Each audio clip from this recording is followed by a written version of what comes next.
Isa pong mapagpala, mabungang taon at araw ng pagsamba sa ating lahat. Amen. Praise God. Tayo po ba ay pinagpala? Amen. Amen. Amen. So, syempre, pag tayo pinagpala, dapat magpasalamat tayo sa nagpala. Amen.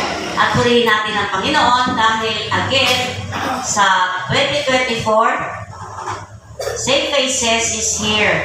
Amen. And I love this family of God, so let's welcome every one of us. I-hug natin, i-shake natin ang hands ng bawat isa. Batiin natin habang hinaawit natin ng I love this family of God.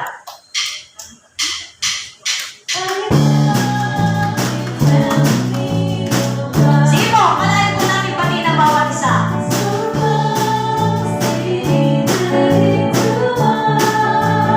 I love this family of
may pagmamahal sa church,